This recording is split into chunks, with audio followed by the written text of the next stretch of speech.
और इस वक्त एक और बड़ी खबर आपको बता दें, जम्मू कश्मीर के राजौरी से एक खबर है जहां एनकाउंटर में 5 जवान शहीद हो गए हैं। एक जवान की हालत गंभीर बताई जा रही है। राजौरी में सुरक्षा बल और आतंकियों के बीच में एनकाउंटर चल रहा है। सुबह राजौरी के कड़ी के घने जंगलों में आतंकियों के छिपे होने की खबर मिली थी, जिसके बाद से सुबह से ही सेना का ये ऑपरेशन त्रिनेत्र शुरू हो गया था। ये बड़ी खबर आप देख रहे हैं, जम्मू कश्मीर के राजौरी से खबर मिल रही है जहां पर इस पूरे एनकाउंटर में 5 जवान शहीद हो गए हैं। हमारे साथ हमारी सहयोगी कोमल जुड़ गए, उनका रुख कर लेते हैं। कोमल, क्या कुछ डिटेल्स मिल रही हैं? देखिए सपना, ये बहुत बेहद दुखद खबर है कि सुबह 7:30 बजे का ऑपरेशन शुरू होता है। हालांकि जब से बीसी पुंछ में ये ऑपरेशन, ये एनकाउंटर, बड़ी खबर आई थी कि 5 जवान शहीद हुए थे। उन 5 जाबाज जो जवान थे जिनकी शहादत का बदला लेने के लिए तब से सर्च चल रहा था, ऐसे सर्च में उस शहादत का बदला लेने के लिए 5 और जाने जो है वो चली गई है। बेहद दुखद खबर है क्योंकि सुबह से ही ये सर्च कल रात से ही चल रहा था। हालांकि हेलीकॉप्टर से भी सर्च लगातार चल रहा था। तस्वीरों में भी आप देख रहे होंगे लगातार कि जिस तरीके से हेलीकॉप्टर से सर्च लगातार चल रहा था। कल रात से ही जो है ऑपरेशन का एरिया जो है वो बन चुका था, कॉर्डन ऑफ सारा एरिया कर रहा था। बड़े पैमाने पर यहाँ पर सेना के जवान पहुंच चुके थे, अधिकारी पहुंच चुके थे। सुबह 7:30 बजे एक विशेष सूचना मिलती है जो कि वहाँ पर एक बड़े हाइड आउट में आतंकवादी छुपे हुए हैं। जैसे ही हमला करने के लिए यहाँ से हमारे जवान वहाँ जाते हैं तो एक विस्फोट वहां पर होता है और हमारे जवान जो है उसमें घायल हो जाते हैं, जिसमें उनकी जान जो है वो चली जाती है। ये बेहद दुखद खबर है, लेकिन 2 आतंकियों को भी मार गिराया है सेना ने। ये भी एक खबर यहाँ से आ रही है कि 2 आतंकियों को मार गिराया है और भी 2 ग्रुप्स में आतंकियों की छुपे होने की आशंका जो है जताई जा रही है। बड़े हाइड आउट से वो हाइड आउट में भागने में वहां से सफल होने की भागने की कोशिश कर रहे हैं, माफ कीजिए, लेकिन चारों तरफ से एरिया जो है वो कॉर्डन ऑफ कर लिया है और अभी भी उनकी जो तलाशी है वो चल रही है। सर्च ऑपरेशन चल रहा है, चॉपर के जरिए भी जो है चारों तरफ से निगरानी जो है वो रखी जा रही है। सेना के कमांडर और पुलिस के जो डीजी एडीजी मौके स्थल पे पहुंचे हुए हैं, चारों तरफ से जायजा लिया जा रहा है। लेकिन दुखद खबर ये है कि हमारे जो 5 जवान, जिन 5 जवानों की शहादत का बदला लेने के लिए पिछले 15 दिन से सर्च चल रही थी, उन 15 दिनों के बाद इस सर्च में इस बड़े एनकाउंटर में 5 जो हमारे जवान हैं और उन्होंने अपनी शहादत दी है। ये बेहद दुखद खबर है। अगर डांगरी हमले की बात करें तो जनवरी में डांगरी हमला हुआ था, 7 सिविलियन उसमें मारे गए थे।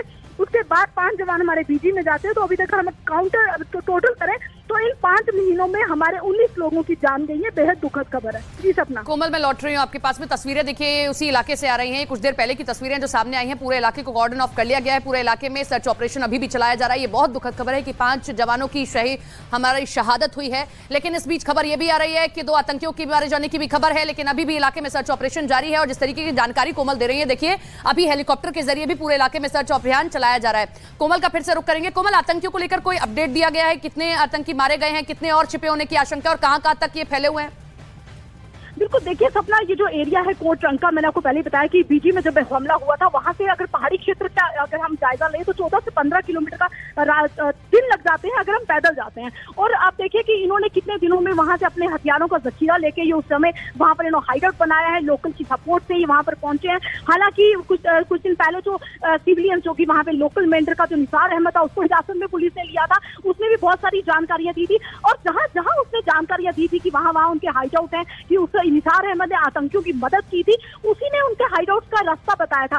हालांकि वहीं पे पुलिस और सेना ने जाकर सर्च भी किया है। तो यही एक सर्च का एक हिस्सा था जहां पर ये हाइड आउट में वहां पर पुलिस पहुंची थी। पुलिस ने वहां पर एनकाउंटर किया, पुलिस ने गोलियां चलाई, लेकिन उससे पहले उनके पास, क्योंकि हर बार ये खतरा रहता है कि हाइड आउट के पास जाकर पुलिस जब जाती है, उनके सेना के जवान जब जाते हैं हमला करने के लिए, तो ये खतरा भी बना रहता है कि आतंकियों के पास किस तरह का जखीरा होगा हथियारों का। तो ऐसे में उन्होंने जो वहां पर धमाका किया है, जिससे हमारे जवान जो है वो घायल हुए, पहले फिर अपने जख्मों का ताब न सहते हुए वो शहीद हुए हैं। हालांकि हम बात कर रहे थे कि 5 जवानों का शहादत का बदला लेने के लिए हम 15 दिनों से सर्च कर रहे हैं और हमारे जवान जब वो बदला लेने के लिए पहुंचते हैं, जब मैसेज आता है कि फलाने हाइड आउट में मिलिटेंट जो है छुपे हुए हैं, एक बड़ी कामयाबी सोच करके जब वहां जाते हैं, हमला करते हैं, तो हमारे ही जवान जो है 5 वो जान गंवा देते हैं। बेहद दुखद खबर है। लेकिन 2 आतंकियों के मारे जाने की खबर तो अभी तक आ गई है, वो कंफर्म है कि 2 आतंकियों को मार दिया है, लेकिन और भी आतंकियों के छुपे होने की खबर है। और बताया ये जा रहा है कि पाकिस्तानी आतंकी हैं जो वहां पर एक बड़े हाइड आउट के साथ बैठे थे, बड़ा हथियारों का जखीरा उनके पास है। हालांकि ड्रोन के जरिए इनके पास हथियार आए थे। ये कुछ दिन पहले ही निसार अहमद ने पुलिस में बताया था, क्योंकि पुलिस ने जब हिरासत में लिया था निसार अहमद को, तो निसार अहमद ने ये बिल्कुल साफ कहा था कि पहले ड्रोन से पैसा आता है, फिर ड्रोन से हथियार आते हैं, जो कि निसार अहमद के पास आए थे।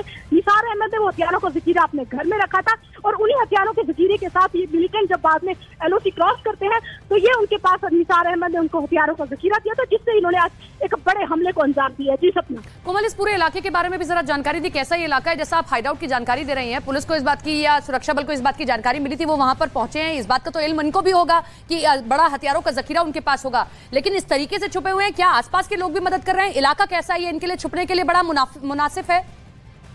बिल्कुल सपना, देखिए जिस थोड़े दिन पहले ही दरहाल में जब हमने देखा कि दरहाल में DGP दिलबाग सिंह, ADG, बहुत सेना के अधिकारी जब वहां पर पहुंचे थे तो उन्होंने वहां पे सर्च किया था। उन्होंने खुद हमारे सामने मीडिया में लाइव कहा था कि यहाँ पर एक नहीं बल्कि 4 से 5 बड़े हाइड आउट है जहाँ पर वो छुपे हुए हैं और लोकल लोगों की सपोर्ट मिली है। और तस्वीरों में भी आपने देखा होगा कि घना जंगल, एक डेंस फॉरेस्ट एरिया है जहाँ पर एक से दूसरे घर की दूरी किलोमीटर के हिसाब से होती है, नजदीक घर नहीं है।